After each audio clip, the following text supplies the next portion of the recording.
Assalamualaikum dan salam sejahtera tuan-tuan dan puan-puan sekalian. Bersama saya Muhammad Yudin bin Saman, Technical Analyst dari Center of Digital Asset Malaysia, iaitu Kodam. Mula-mula sekali kita tengok harga Bitcoin pada hari ini. Okey, tanya kepada semua yang trade, iaitu siapa yang telah membuat keuntungan, kerana harga Bitcoin sudah naik dalam 2 minggu ni lebih daripada 15%. Okey, jadi kepada siapa yang buat profit, okey, saya ucapkan tahniah. Okey, dan kemudian kita nak tengok apa akan berlaku pada Bitcoin untuk hari ini dan seterusnya. Okey, kalau kita lihat pada minggu lepas, Bitcoin sudah berjaya melepasi mid BB, mid Bollinger Band pada weekly time frame, iaitu kita almost satu langkah bullish untuk trend ya. Jadi dekat sini kalau kita tengok pada 2 minggu yang lepas, Bitcoin telah berjaya menembusi mid BB, iaitu lebih kurang dalam harga 43,900. Okey, dia sudah berjaya menembusi mid BB, dan kemudian minggu lepas dia retest kali pertama. Okey, dan ni tidak berjaya tembus ke bawah, dan kemudian kita berada di minggu kedua di atas mid BB ni, iaitu kemungkinan untuk kita retest kali kedua support ini, iaitu sekarang berada pada 43,900. Sama ada dia akan terus menembusi ke harga 48,000 ataupun dia gagal mempertahankan support, iaitu 43,900. Jadi kita sedang tengok pada minggu ini, dijangkakan breakout akan berlaku anytime dalam minggu ini, sama ada Bitcoin berjaya menembusi 48,200.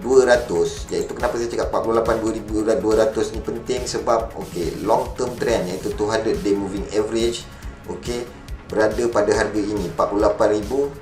Sekarang 48,300. Kita kena menembusi pada harga 48,300 baru kita boleh confirmkan bahawa Bitcoin officially berada dalam bull run. Sekarang kita masih berada dalam bearish trend, kerana kita trading di bawah, harga Bitcoin berada di bawah paras 48,300, iaitu 200 day moving average. Itu yang paling penting. Jadi sekarang harga Bitcoin dia hovering around lebih kurang dalam harga 45,000 kepada 47,200, 47,100, lebih kurang kat situ.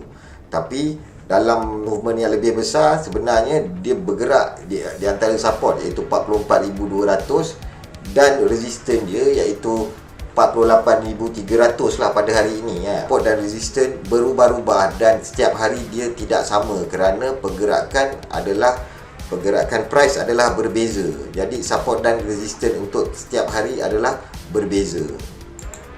Jadi kenapa kita perhatikan, iaitu dalam 2-3 minggu ini ataupun 2-3 bulan kebelakangan ini kan, bila berlaku dip BTC yang berada dalam agak ekstrim lah, maksudnya bila berlaku dip yang agak banyak, BTC cepat saja recover kepada price tertentu.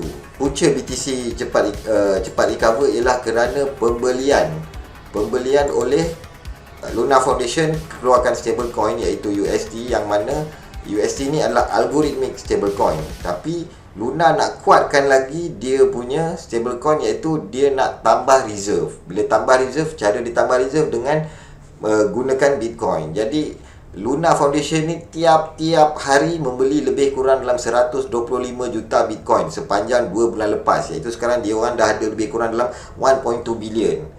Jadi kalau kita nak tahu 1.2 billion dollar worth of Bitcoin setiap hari yang dibeli oleh Luna, ini akan menyebabkan garisan-garisan support akan terus dipertahankan, iaitu tidak membiarkan BTC turun ke bawah apabila berlaku dipping. Jadi apa yang kita akan jangkakan next, apa yang akan berlaku di sini, not a financial advice ya. Okey, tapi kita jangkakan Bitcoin, sama ada senario satu ialah Bitcoin akan berjaya menembusi 48,300, menembusi garisan 48,300, iaitu 200 day moving average. Kenapa? Kerana bila tembus zone 48,300 kita officially bullish, yang mana target price kita seterusnya ialah lebih kurang 54,747 dolar. Itu adalah target destinasi price kita seterusnya.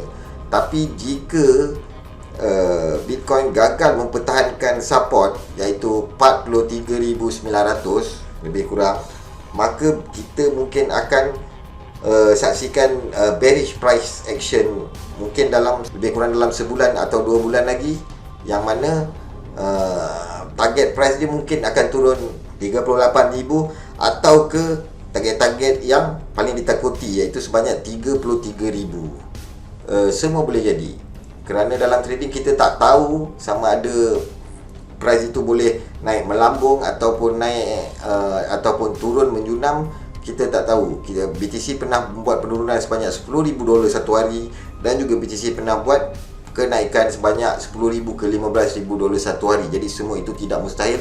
Kita harus ambil kira di dalam kita punya tindakan. Satu lagi news terbaru mengenai Bitcoin ialah jumlah Bitcoin di dalam exchange keluar lebih kurang 100,000 BTC setiap bulan.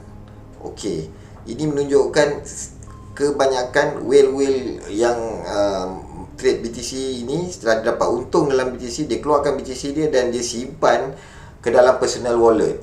Jadi bila kurangnya BTC di dalam exchanger, maka apabila demand berlaku tinggi dan supply kurang, itu akan menyebabkan supply shock, iaitu akan menyebabkan harga BTC melambung. Ini sudah banyak kali kita tengok, dan juga kita tengok macam mana supply shock ni memainkan peranan lonjakan price Bitcoin daripada 38,000 kepada 42,000 baru-baru ini. Jadi kita tunggulah, kan. News ni boleh dikatakan memang news untuk bullish lah, kan. Cuma kita tak tahu apa tindakan whale, sama ada dia nak dump dulu sebelum tu ke ataupun dia nak trigger, itu kita tak tahu, kan. Jadi buat masa ni kita trade dengan berhati-hati.